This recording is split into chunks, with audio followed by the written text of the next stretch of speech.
Monsieur le rapporteur, je passe aux orateurs des groupes. Alexandre Leroy. Oui, merci Monsieur le Président, Madame la Présidente, Monsieur le Commissaire. Monsieur le Commissaire, je suis conscient que vous et vos services suivez de très près le débat budgétaire qui anime et qui égaye notre fin d'année.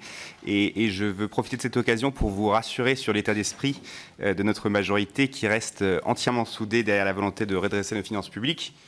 Je le note parce que ce n'est visiblement pas le cas de la majorité du Sénat qui semble avoir fait de l'irresponsabilité budgétaire sa marque de fabrique et son objectif principal en ajoutant une dizaine de milliards d'euros de dépenses lors de l'examen du PLF 2018.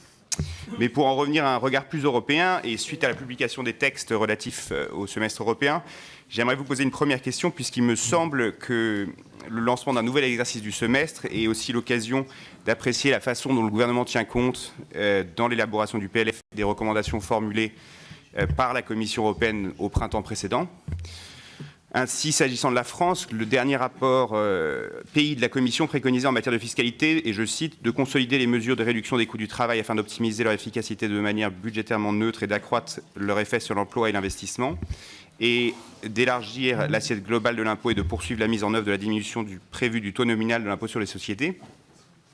Donc je vais vous demander si la Commission considère que le PLF et le PLFSS 2018 contribuent à remplir ces objectifs, et je pense ici notamment à la transformation du CICE en baisse de cotisations sociales, à l'abaissement du taux nominal de l'impôt sur les sociétés, à la suppression des cotisations salariales, maladie et chômage pour les salariés du privé et du public. Je veux ensuite aborder deux aspects de la proposition de la Commission sur l'union économique et monétaire que vous avez présentée le 6 décembre. Je vous remercie de vos commentaires portant sur la proposition d'un véritable budget de la zone euro, qui évoluerait dans le cadre des finances publiques totalement indépendantes de l'UE à 27. Le choix que la Commission fait de ne pas choisir cette voie-là me semble limiter énormément le potentiel de l'outil, pourtant essentiel à une meilleure gouvernance économique. Il reste sur des ressources propres limitées, il demandera l'unanimité à 27, il n'y a pas de capacité d'emprunt. Je voudrais vous demander vos réflexions sur ce sujet.